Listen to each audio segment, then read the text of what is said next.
You are listening to the Archaeology Podcast Network. The Archaeology Podcast Network is sponsored by Codify, a California benefit corporation. Visit Codify at www.codifi.com.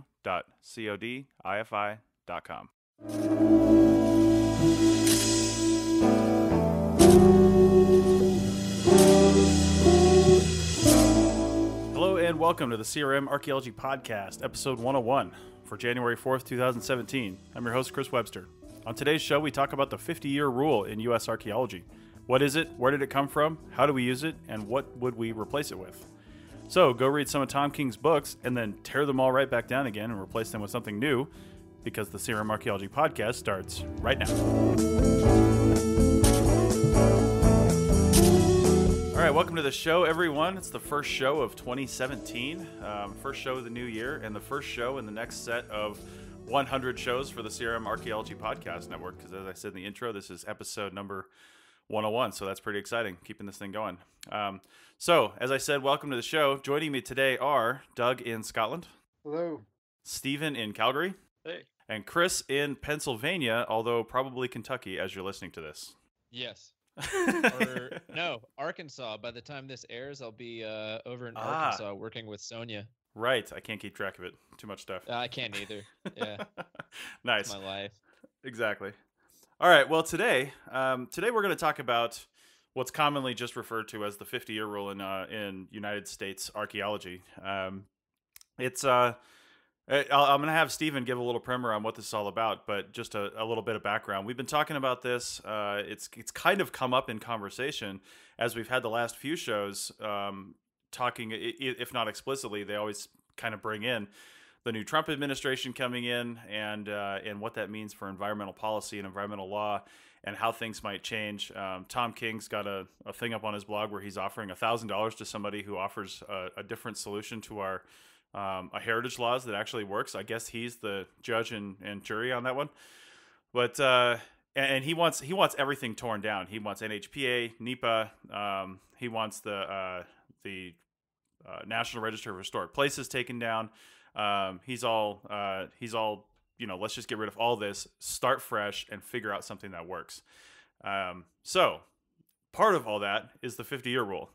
part of what we do is what we call the 50-year rule, and that plays into this whole entire system. So Stephen, you've got probably the most archaeological experience on this podcast, and you've dealt a lot with this. And could you give us and our listeners just a little bit of a primer on what the 50-year rule means and kind of where it comes from? You know, why do we even have this? Sure. I'll do my best. The 50-year rule comes from basically the criteria for eligibility in the National Register of Historic Places, which is the benchmark for historic significance for review under the National Historic Preservation Act. So basically the way it works is it's basically as it sounds. So in order for an archaeological or historical property to be historic, which is significant, it has to be 50 years old or older. And there are a few exceptions to that. But normally for it to be under consideration, as far as what we archaeologists do, the rule is typically 50 years. Mm-hmm. I should point out that not all laws or even jurisdictions do it that way. The Archaeological Resources Protection Act, ARPA, actually is a 100-year rule. That if it's an 80-year-old farmstead, say, that's not protected under ARPA, but would be still be considered under NHPA. So there's this weird gray window of 50 years between the 50 and 100-year mark, where some things would have to be considered for one law, but not necessarily the other. Mm-hmm. Yeah, it kind of depends on what agency's land you're working on typically too. I know working on Forest Service land here in Nevada, you get an ARPA permit to work on Forest Service land, and and generally the 100-year rule applies unless they say otherwise, because they've got some interesting arrangements and things like that with other agencies. But generally, it's 100 years, like you mentioned, on those lands. And I know that's not exclusive. I heard somebody say this a while back, and I remember thinking that's not exactly right. But I heard somebody say that's exclusive to getting an ARPA permit, means that you get you're under the 100-year rule plan. But that's not actually true, at least not in my current case. I'm on a project right now where we are recording stuff that's over 50 years old. But we also had to get an ARPA permit from the state for, not from the Forest Service, but from the state archaeologist, from the state BLM archaeologist, I should say, for this work. And I'm not exactly sure why that is. I didn't ask. They just told me in the proposal, in the requirements, this is what you have to do. Get an ARPA permit from the state archaeologist, state BLM archaeologist, and then also still get a fieldwork authorization and things like that from the district archaeologist for that district of the BLM. So it's not all cut and dry. And that's it's BLM land. It's not Forest Service, but but I had to get the ARPA permit and the fieldwork authorization from the BLM, and they want me to record everything over 50 years old. So I'm not sure what's going on there. Yeah, it's interesting. So yeah, we'll just talk about some ways that we use this. The current use is, it's 50 years. So right now we're looking at 1966, and next year we're going to be looking at 1967. And if you're out there, typically, I can give a use case for a site, say in Nevada. We've seen trash dumps that span several decades because somebody just cleans out a garage or something like that. They dump all this stuff in the desert, and now we are sifting through it and trying to figure out what we have. And if one component of that is, dates back to in period, and that's enough to make a site, then you just record all of it. You'll mention that you've got other in period trash, or, other modern trash, we would call it. And maybe not necessarily record that stuff unless it was special or unique in some way, which is another thing we'll talk about with the 50-year rule. But if it's specially unique, yeah, then you record it. But if it's over 50 years old, then it goes on the inventory forms, and we record it anyway. So anything pre-1967, as of the recording of this episode, or the airing of this episode, you'll record. So there's definitely some issues with that. But as I mentioned just a second ago, there are some exceptions to all this. Like for example, when we evaluate these sites, we're evaluating them for inclusion on the National Register of Historic Places, which is managed by the Secretary of the Interior. Not the Secretary of the Interior. It's managed under the Interior by the Park Service. And that's one of the big problems that Tom King has with it, is that, who are they to judge what we determine is a nationally registered significant site? So that's a huge problem, according to Tom King. Some people think that's a great solution, but of course he doesn't, and I think he's got some relatively valid reasons for that, actually. Anyway, when we evaluate sites, we use these 4 criteria that the National Register sets out, and none of that's really based on time frame. Those criteria. So if you could have a site that was, something that was nationally significant that happened last week, and still recommend it for eligibility and inclusion on the National Register of Historic Places because it just became nationally significant. I'm having a feeling that some of the stuff, I'm kind of surprised somebody hasn't already started the nomination process for like the location for the Standing Rock Sioux camp over at the Dakota Access Pipeline. That seems to be relatively significant thing happening in our world right now, and I'm kind of surprised somebody's not taking that from a cultural and historical background and saying we need to remember what happened here, where all this happened and what's going on. Yeah, I think part of the reason I think we have the 50-year rule, and I might just be making this up, but in my mind, part of the reason why we have the 50-year rule is because it gives us kind of a moratorium to let things kind of settle in and age, because we're talking about historic significance and not necessarily what's immediately important to us. Right. Because if we're dealing with what's immediately important to us, you start getting a lot of NIMBYism and the immediacy of what personally happened to me or my parents Mm-hmm. versus what happened to ancestors that are considerably more removed. Mm-hmm. And we're talking about historical significance on a national level, that doesn't necessarily um, work towards like me and my personal family. Mm-hmm. And now I can't remember the reference, but I remember reading a couple of years ago. Might have been in like the SAA archaeological record, might have been in like historical archaeology. Someone was talking about the process they went through when these laws were passed, and from my understanding, the 50-year rule was actually put in there arbitrarily, but because members of Congress came back and said, well, you have to put some sort of limit on this. And the sponsor of the bill basically just said 50 years. And that's how we ended up having the 50-year rule. Mm-hmm. I could be completely making this up, but I am pretty sure it got put in because when they originally put the bill through, there was no limit. Um, and for government work, someone pointed out, well, for practicality, you're going to need to put some sort of limit of Mm-hmm. where the cutoff point is, and it ended up being 50 years. Right. So that was my understanding of how that happened.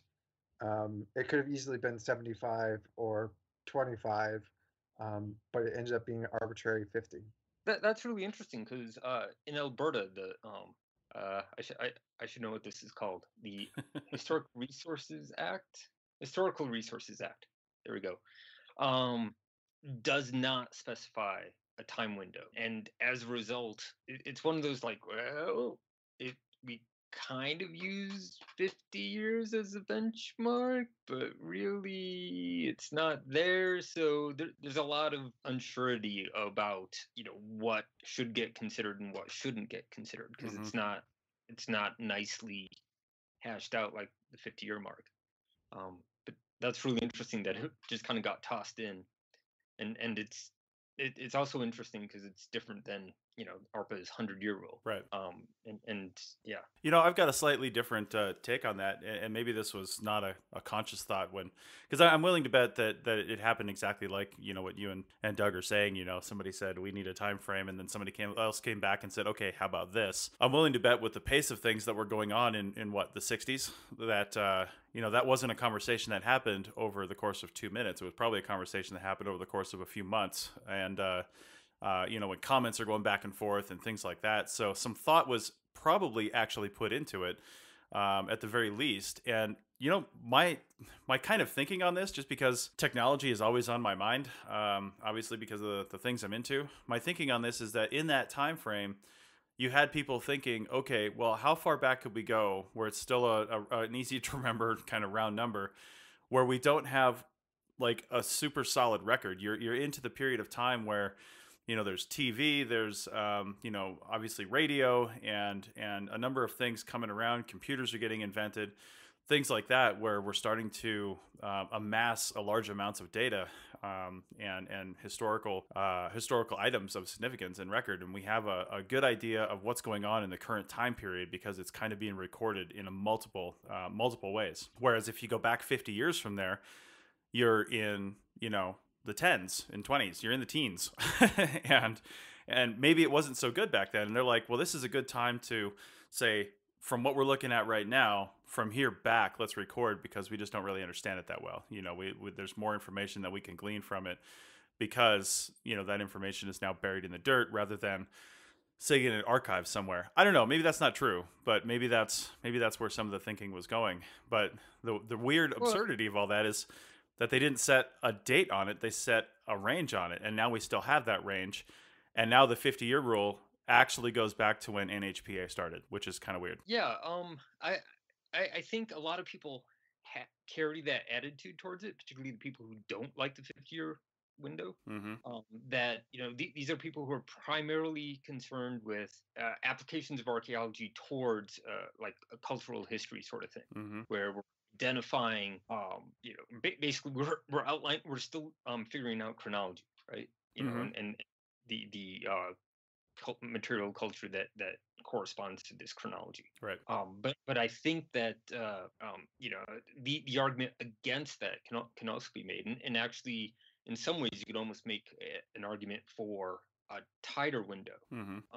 Thinking about as we've progressed through the 20th century and into the 21st century, for example, trends in product cycles, materials have massively sped up, and to use the Atari project as an example, like it's not even close to 50 years in how many different like video games say have come and gone, right, and what's considered antiquated in the video game world, right? Yeah, I don't know. I think antiquated is the 80s at this point, maybe the 70s for some real hardcore people, but definitely the 80s. And the 80s are making a resurgence too with the new I mean, everybody, there's a lot of people with devices these days that are a child or product of the 80s in some way or another, or was very greatly influenced by them. And you can see that just in the recent release of the new Mario game for iOS for Apple. It just came out a couple days ago, and we're recording this on the 17th or the 18th of December. So this just came out, I think, 3 days ago, and it's also it's already one of the #1 sellers on the Apple App Store, and the entire App Store has been changed to red and Mario themed to support it. I mean, that's huge, and that's because of the 80s. That's because of Nintendo in the 80s, so people see it that way. But I totally agree. Anyway, I think we're going to go ahead, and this is a good stopping point to take our first break. And we will come back and talk a little bit about kind of what's working and what's not working, and see what we can do with that. All right, back in a minute.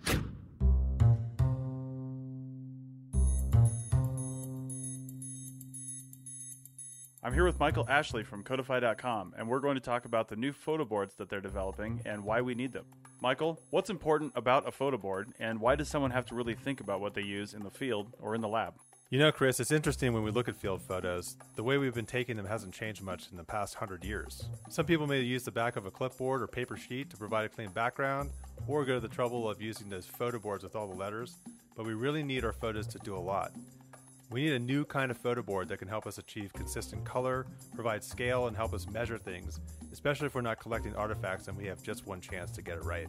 Developing a photo board that can do all these things, especially designed for digital photography, well, this is a challenge. It needs to be indestructible, weatherproof, fade-proof, lightweight, portable, and affordable. So, what is Codify developing, and as it says on the website, what makes it magic? All right, in our lab and field testing, we started with a 10 by 12 inch board, big enough for most artifacts we encounter in the field, but not so big it would be a pain to carry. The board is magic because it has special markers on it that will produce a measurable model in 3D just from taking a few photos, and the object will be magically color balanced by using the board as a background. There's space on the bottom so we can superimpose a digital caption and company logo, plus a space for either physical barcodes or virtual ones to dramatically improve field and lab accessioning of artifacts and samples. So we've already received a lot of suggestions for other boards, so we're releasing a 4x6 inch pocket board in both imperial and metric. And we're psyched about our directional arrow, which has both metric and standard scales on it, and will white balance your photos. It's really cool. So when can people expect to get one of these photo boards, and where can they get them? All right, well, we're excited to say that we have a limited run in production right now, shipping just in time for holiday gifts. We want to get these in your hands and look forward to your feedback. Chris, what kind of deal can APN listeners get? All right, well, just head over to www.codify.com/APN for a discount code that's valid only on that day, and for other ongoing discount codes just for you. That's codifi.com/APN. Thanks for listening, and now back to the show. All right, we're back, and at the first segment we were talking about a little of the background and history of the 50-year rule, and now we're moving into some other stuff. But Chris, why don't you kick us off with a few comments? Me personally, I've got a take on this. It comes from working primarily on deep prehistoric sites, like Paleolithic and archaic sites and all that. But so. I'm conflicted on the 50-year rule often, and in terms of, on the one side, it complicates the workflow, which is time and money, and then it's also a sustainability issue too. We're talking about space, And then we're talking about, the resources that go into storing these things, the, appropriate land use and so on and so forth. That's its own issue. Mm-hmm. But then you've also got, in defense of the 50-year rule, and I think in defense of Stephen's comment before the break of even getting tighter than 50 years, is where it democratizes the past to be Mm-hmm. able to study the material remains. And I've mentioned in a few other podcasts, I think in the most recent Archaeotech, I talk about Bill Rathje's Garbology, and that is a great defense of contemporary material studies. And it's because people don't self-report very accurately on their consumption and on kind of their understanding of political ecology. And so being able to study the material past, even if it's not the not so distant past, kind of democratizes the past. And so here we are with the 50-year rule. We're approaching the material remains of the civil rights era. And so it's going to be really interesting to look through that. And so we already have, a fairly decent material understanding of the development of the middle class, the development of the Black middle class, and now we're going to start getting an even more in-depth understanding of the material remains of Mm-hmm. civil rights and segregation and de facto racism and so on and so forth. And I think it's going to extend into the intensification of capitalism and all that. So that's a good defense of the 50-year rule is now we're looking at this post-war expansionist materialism. And I think historically speaking, this is where it starts to get pretty interesting in in American history. So, that was just what I wanted to weigh in on in defense of the 50-year rule. I know that there's plenty of criticisms of it, but I think that there's a lot of opportunity with 50-year and even tighter. That's interesting because we just recorded a podcast with a Swedish archaeologist for the Archaeology show. It's episode 5, I believe, and we were talking about contract archaeology over there, and most of their archaeology, as with here, is done via contract archaeology. And he was saying that they actually have a couple different regulations that everybody abides by, but one of them is a 150-year rule. I think it's actually set at like 1850 or something like that, and it's for it's for very specific things, but it brought up the conversation of our 50-year rule and things like that. And April, the co-host of that show, she actually made a good comment when I was mentioning some of the stuff that we were going to record for this show. She had a good comment, and Chris, you just exactly said the same thing. It's about democratizing the past. If we said there is no time frame, there is no rule, right? And we left it up to archaeologists to determine what's significant, that introduces a bias, that introduces prejudice that you might not even know you have, and that introduces all sorts of factors that would say, well, I'm not going to record this because of this. I'm just going to make that determination. Right now, we re-record it, and we've all been on crews where somebody leading the crew or somebody on the crew is like trying to make a case for not recording it because it's 3:00 in the afternoon on a Friday, or because it's, I mean, that's happened and we know it and we have to acknowledge that, but we're beholden to record it because ethics, right? We say, listen, we have to record this because it fits the criteria of a site. It's within the time frame. We're going to record it. If we start removing those restrictions, that unethical behavior is going to start kicking in, because humans are humans, right? If we say it's up to you to decide what's significant, then that's the thing. And more to April's point, and then Chris, you can comment on this. More to April's point is she said also that we don't know what's significant when it's happening. So if something happened yesterday, we don't know if it's significant. So record it and do something about it. Have it in the system, and then in 75 years, we'll be glad we had it. Yeah, and to that point, I think it's really important to be vigilant, to uphold historical preservation standards, and to, like you had said, uphold the ethics of recording the past, is because if we're not, then we're going to be looking at gentrifying the past, right, or resegregating the past. And so it's just I don't know, it's very important. Well, and I think this is where some of the complaints come from, because you always get people who are complaining about, like, well, I don't want to record, cassette tapes, because I grew up with cassette tapes, and I think that part of the argument for an actual year, a set year of like we're only concerned with things before that, is the perception that the stuff that we live through, it is not worth our time.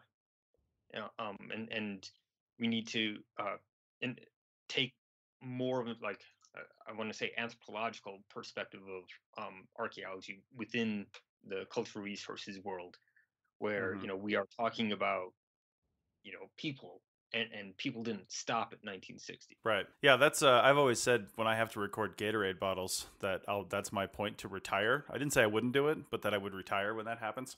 So, and we're getting pretty close. We're getting pretty close to that. Doug, I think you have. Oh man, this is the one with Michael Jordan on it, or something. It's a Right? good point.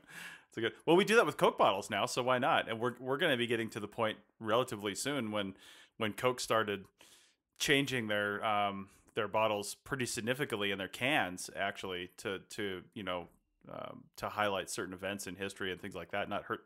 It wasn't history then, but certain events like Super Bowl, stuff like that. So that actually will be quite dateable, which will be nice. Yeah. Doug. Well, I actually just wrote off a 20th century component on the basis of a stay tab can. So it was like, yes, stay tab can, 1976. Nice. So, Nice. yeah. Well, yeah, and as things, it'll be interesting too. As we get closer and closer to, like the end of the '60s, the beginning of the '70s, things like that. Companies were starting to, come up and go away quicker than they had in the past. I think, at least companies that were more not like small businesses, but large companies were bought and sold and everything like that. So things come and go out of fashion, and we'll be able to mark that change in the record. Yeah, you start to get a lot of amalgamation. Yeah. When you're trying business ownership, it just goes crazy around 1950. Yeah, exactly. Well, just like a distinction, but I think it's a pretty important one, is it's not making something significant, it's making something eligible to go through the process to determine if it's significant. Right. Because we're talking about, in the sense, we keep saying, oh, at 50 years, it's significant stuff. It's just saying that it needs to go through the process at 50 years. So it doesn't necessarily mean that what we're doing will end up saying that this is significant. Well, that's true. It could just be. Yeah. I would disagree with that. I would disagree. That it is significant in the legal expression within the act as defined, right? That it has to be. It's not even a historic property if it doesn't meet those criteria. And despite the fact that all of us are like, well, it could still be a historic property, but not underneath the act, or under the act. Mhm. So I might, and I get what Doug's getting at, that significance is not tied to, or like actual historic significance is not tied to the register, but for the purposes of the act and compliance, what we do, I think you can make the case that it is. Well, and there's a lot to be said for the opinion of the first recording of it. If and Doug is right, we don't actually determine significance at the survey level. We determine eligibility for listing on the National Register of Historic Places. We say, is this potentially eligible? That's basically as far as we go with it at the first step of the game. And then, SHPO or BLM here in Nevada will either disagree or agree with that. And then if a developer needs to destroy that site or develop through it or around it or something, or mitigate it in some way, then it will go to the next phase. If they don't, then it'll probably just sit there forever unless somebody has a personal mission to seek National Register listing for that site. But otherwise, it's going to stay there and be potentially eligible for the rest of its existence until somebody else comes along and either does further investigation or like I said, tries to get it listed. But I think the first opinion of the archaeologist, the professional archaeologist that said, I think this is potentially eligible for listing, I think that probably carries a lot of weight. So in a way, we are determining significance, because if we say it's not potentially eligible, that's a determination in and of itself of insignificance, right? Because we're saying, go ahead, I recorded all the information that we're going to get from this site. Feel free to run your bulldozers right over the top of it. If that's not a determination from the field, then I don't know what is. And that's a pretty that's something that shouldn't be taken lightly, I think, in the field. I think that's a pretty big responsibility that we have. Well, while we're not saying it's listing on the National Register, we're definitely saying it's not. that has a huge impact. I was getting at a slightly different point, was that all the 50-year rule does is kick off the process at 50 years. And I think, what we're saying is, if you can determine that it's 50 years or older, that means you need to go through the process.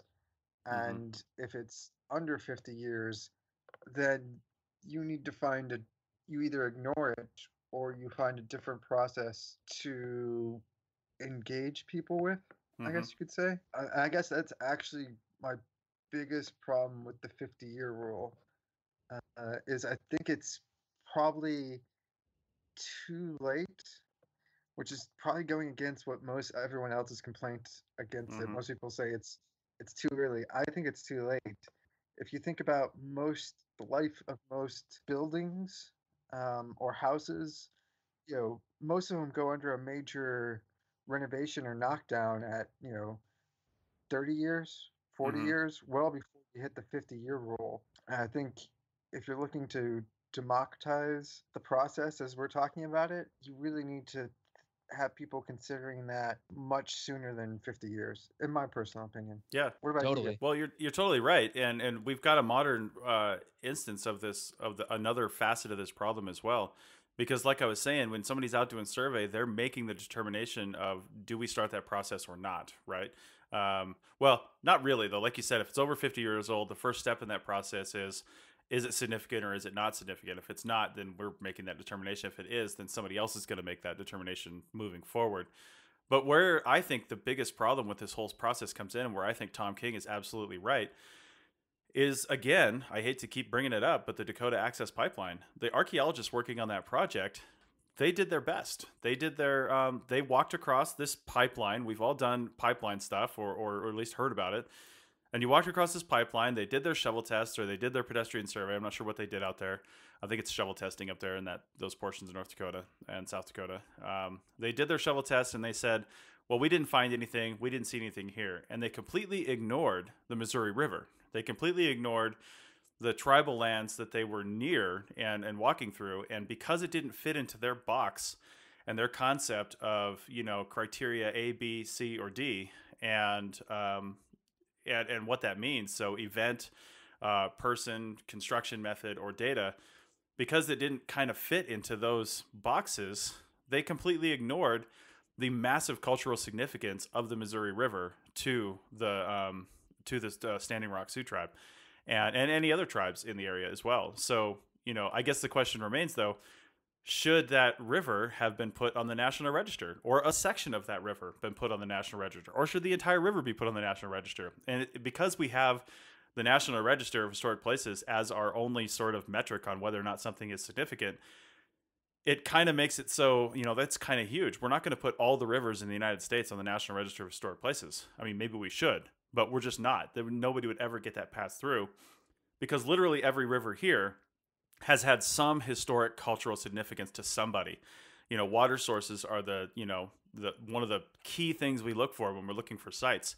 It's on all of our site forms. How far is the nearest water? It's on there. It's right on the form. So that means, should they all be significant? But since our only measure of criteria for that is the National Register of Historic Places, then it's really difficult to make that case. I don't know. I'm talking myself into the Tom King argument every second we go through this. So this is just a slightly, sorry to take us back and a little ways away from what your comment was, Chris.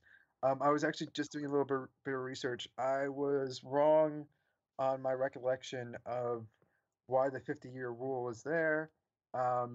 It was actually, so I've just found some articles. We'll put it in the show notes.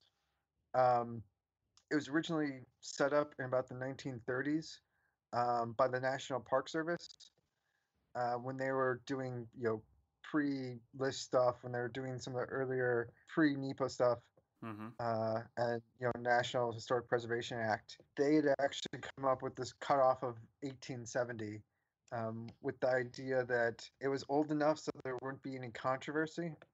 And then that eventually turned into a rolling 50-year guidelines that got added to by the National Park Service after the act passed as just guidelines. And the guidelines actually, from what I'm reading, and I didn't actually know this, I thought the 50-year was actually there, but it's a suggestion.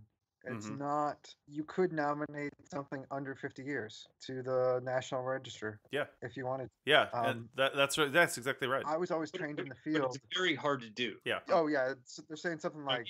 You're talking about something like ground zero. Yeah. Basically. Yeah, because that is. Reading, yeah, it's like 2% or something like that, or under 50 when they're nominated. But when I was actually trained in the field, I was always trained, look for a date. If you find any date that's under 50 years, we don't have to record it.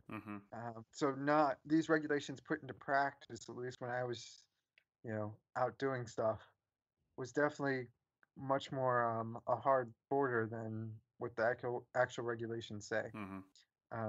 But so that was a way of just saying I was wrong earlier when I was discussing my recollection of what I thought was there. It was just regulations rolled in from earlier stuff, and no one knows why the 50-year rule was there. There's no written record of who said 50 years. It was just mainly chosen as they thought it was old enough that it wouldn't cause any controversy. Right. All right. Well, this has been a great discussion so far, and I think we're going to come back on the other side. We'll probably continue this part a little bit, but then I also want to talk about, what are some changes that we would make if we could? What should the rule be, and how should we proceed moving forward if we have the opportunity to do that? So, and we'll be back in a second. All these things we make no apology are the study of archaeology, but we don't do dinosaurs.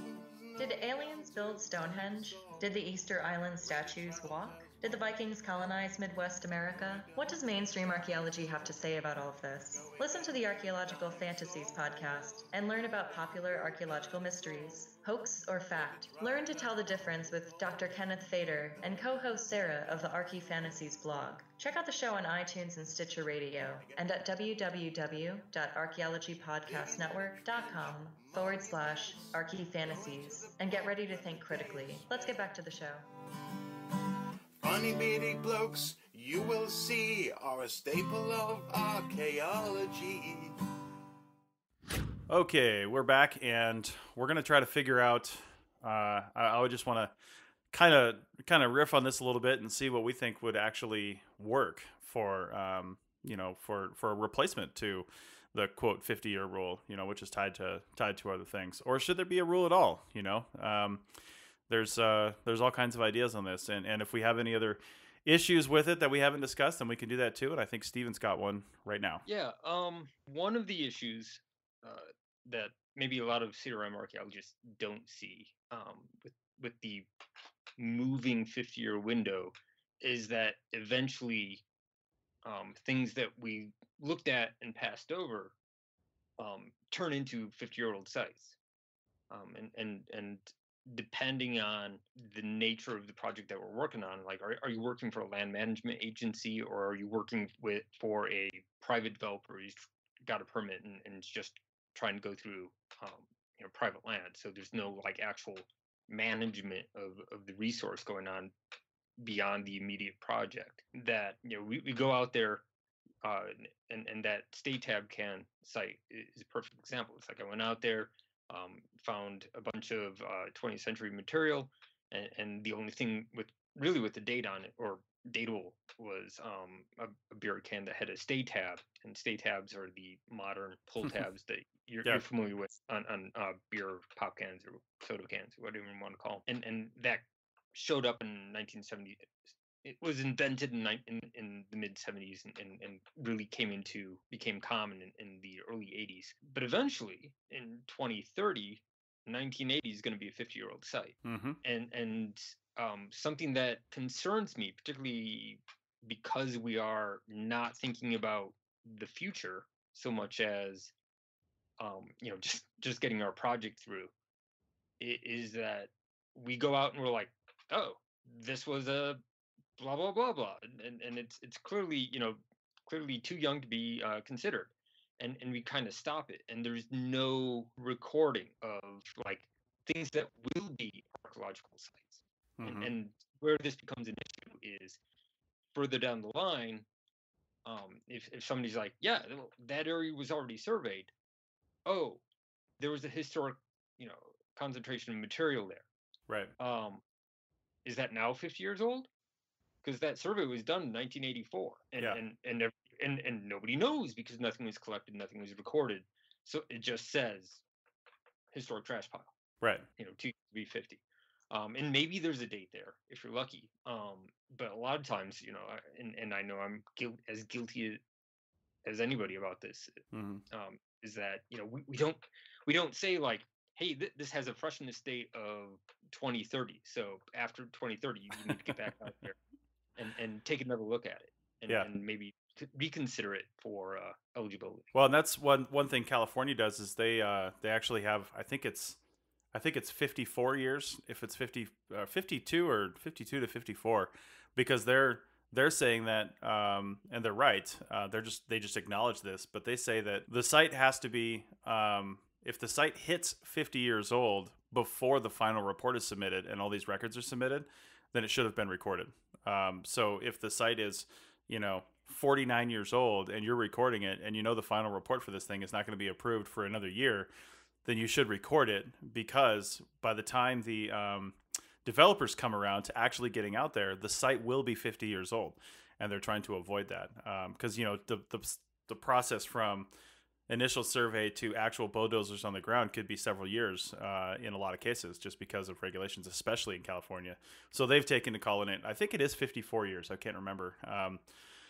But if you have to record based on that. Yeah, I have a comment on the National Register evaluation criteria. So generally we talk about criteria A through D, and I'll just list these off real quick for anybody who's not familiar. A is associated with events that have made significant contribution to broad patterns of our history, or B, that are associated with the lives of persons significant in our past, or C, material that embodies distinctive characteristics of a type, period, or method of construction that represent the work of a master, or that possess high artistic values, or D, they yield or are likely to yield information important to prehistory or history. And so I'm sure, Stephen and Chris and Doug, you guys probably have comments on this, but I think that there's an issue with how this is structured. And I've seen historical preservation blogs talk about the institutionalized racism and kind of structural violence of historical preservation, and also of the way we define the work of masters and the work of high art, and how folk art and kind of low quality craftsmanship is dismissed as not significant.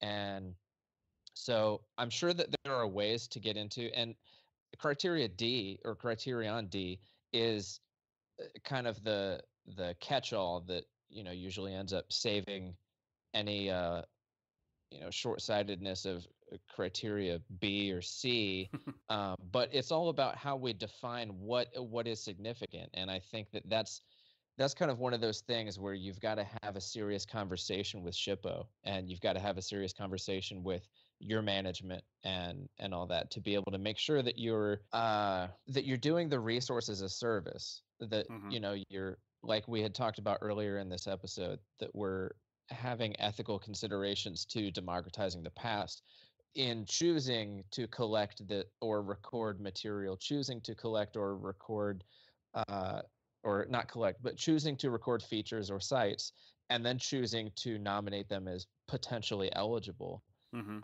so on and so forth. So what do you guys think about that? Like the limitations, or it's just kind of the built-in, kind of structural blindness of these criteria? Well, I have a quick comment too.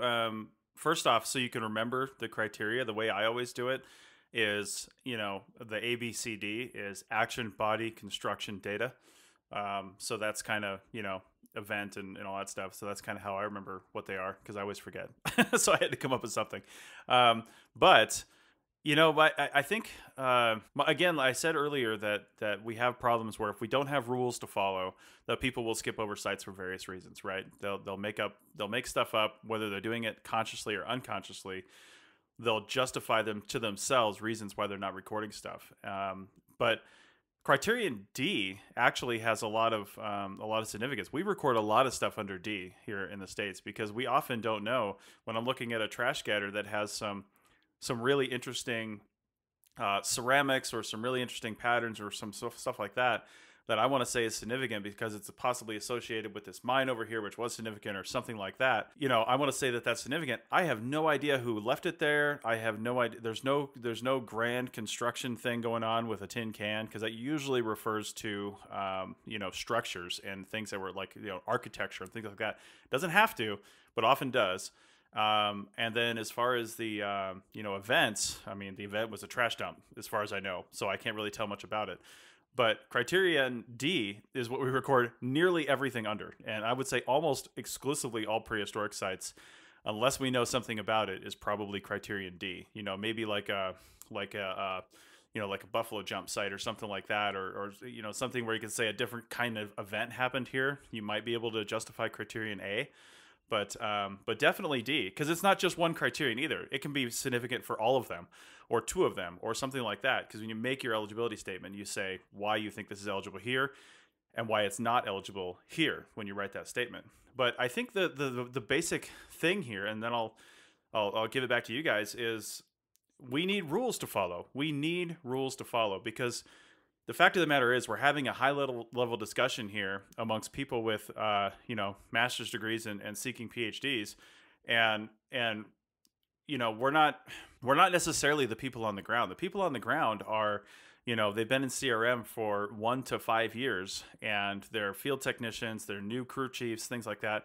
Obviously there are way more experienced crew chiefs out there, but these people are making the initial eligibility statement based on the rules that they have been given, right? So, having somebody with potentially little experience in actually doing all this, going out there and making a determination for all of our prehistory and whether or not something is significant, they're not obviously making the ultimate determination, but they're making the first determination, which is incredibly important. And we need to give them rules to follow, I think. And I think Stephen might disagree with me, or Chris does. I don't know. Go ahead. I'm gonna disagree with just that last statement. I think most of what you say is correct. That we do, in fact, need, if not like really rigid rules, we definitely need a kind of a baseline of yeah. Well, I don't mean rigid necessarily, but I would first disagree with your comment about the crew chiefs. Basically, people who aren't, don't have a lot of experience making those initial declarations, because typically the way that the PIs operationalize the internal company's process for the field is that things get recorded, and there's usually a little extra rigidity in there. Like, I want you to record what you found, and then when we call it out of the notes for as not passing the certain threshold, then that's happening back at the office. Mm-hmm. So I mean, to a certain degree, they are making at least an initial determination, because they have to be able to recognize if something's there or not. But for the most part, I think like the actual decision making of whether it's important or whether it's write-offable usually is, at least some ways, operationalized within the company. I think that's true. I think that's true in practice, like in actual procedure. We like to think that, but I think in reality, there's a lot of companies out there and a lot of time frames where it's just the project manager just doesn't have the time. I mean, maybe they found more sites than they expected, maybe something like that. But I've seen it more than a handful of times where the project manager basically just, they'll just use whatever was determined in the field as the thing. And I've seen companies where they say, write your eligibility statements in the field. So they're having crew chiefs write the eligibility statement. and then the project manager, they might be giving it a once over, but if they've got 300 sites to do in 3 days, they're probably not giving it that much of a look. If something glaring sticks out at them, sure, maybe that's the case. But we all know that CRM has no money and no time, and I just wouldn't put it on the project manager to make that final determination. And I would, I would try to train our people in the field to actually just have better information so they can do their job even better, because they are the first and often last people to ever see this stuff. So while I agree with you, Stephen, that that's how it should go, and that's how it probably does go at some of the maybe bigger companies or maybe even smaller companies that have fewer projects and they can apply more time to this. But you get your average size middle company, and you've got your project manager, and when they're nearing the end of the project, they're being given another project, and this stuff is just piling on. So, and none of us are educated to deal with leadership issues and time management issues and things like that. So you're run from a field tech up into this project manager position, and it's just it's chaos. So I don't want to place all the blame on their shoulders, but Stephen, go ahead. Oh, I would. But anyway, we should. You're right. Yeah, going back to Sim's questions about our discussion about the criteria. I've kind of always felt that D is kind of a tack on to make archaeologists happy, particularly archaeologists who focus on pre-contact stuff. Mm-hmm. That we like you say, it's like you have important events. Those are historically documented things. You have important persons. Those are historically documented people. And then style kind of, short of a landscape thing. For the most part, style again is buildings, like you say. Mm-hmm. And I feel like that's why we kind of fall on data, and part of that is because it's a strongly pre-contact bias, right?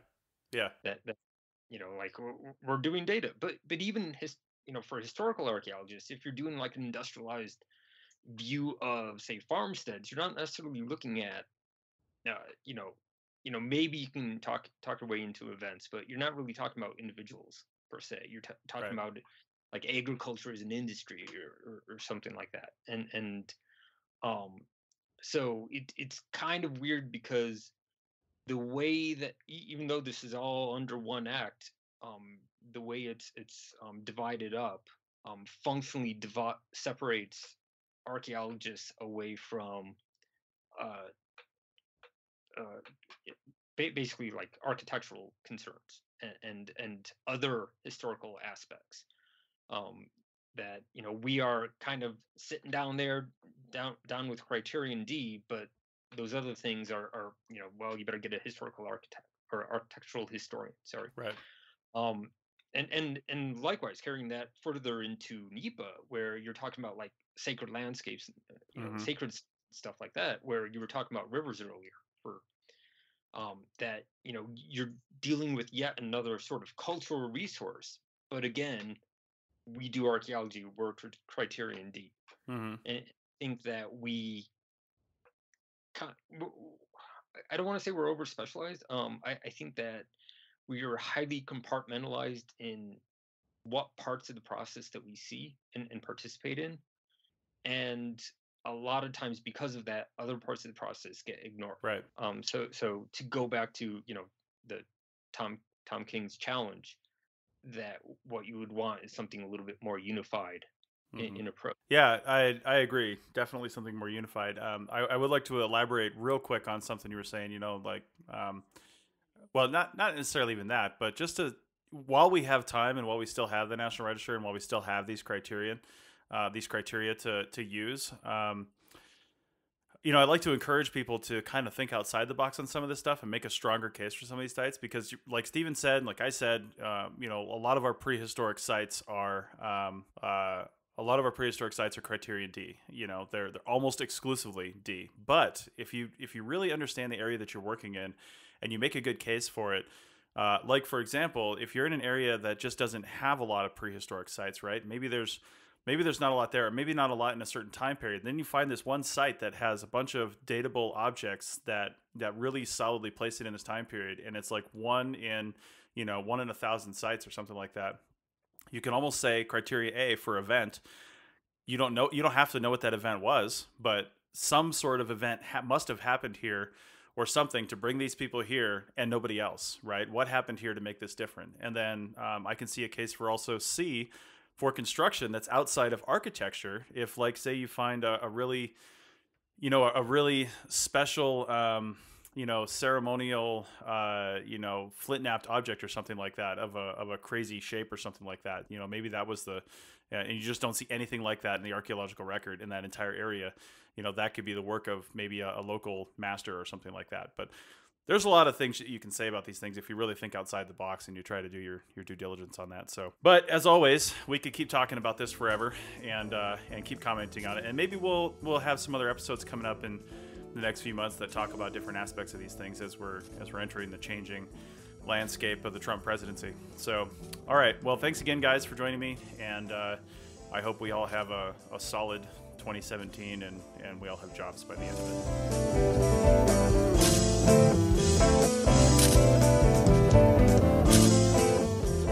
That's it for another episode of the CRM Archaeology Podcast. Links to some of the items mentioned on the show are in the show notes for this podcast, which can be found at www.archaeologypodcastnetwork.com/CRMArc-podcast. If you like the show and want to comment, please do. You can leave comments about this or any other episode on the website or on the iTunes page for the episode. You can also email me at chris@archaeologypodcastnetwork.com or use the contact form on the podcast webpage. If you'd like us to answer a question on a future episode, email us. Use the contact form on the website or tweet your questions with the hashtag CRMArcPodcast, or you can tag @ArcPodNet in your tweet. Please share the link to the show wherever you saw it. If you share CRM archaeology-related items on Twitter or Facebook or anywhere else for that matter, be sure to use the hashtag CRMArc so the community can see and comment. If you'd like to subscribe to this podcast, you can do so on iTunes or on Stitcher Radio. You can also type the name of the podcast into your favorite podcasting app and subscribe that way. Don't forget to go over to iTunes and leave a review of the show. It helps us get noticed so more people can find our podcast and benefit from the content.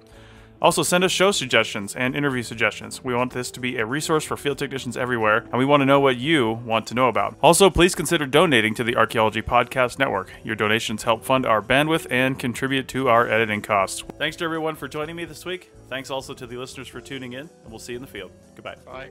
Bye. Jesus. Bye. Wow. This show is produced by Chris Webster and Tristan Boyle, and edited by Chris Sims.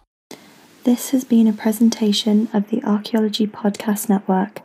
Visit us on the web for show notes and other podcasts at www.archaeologypodcastnetwork.com.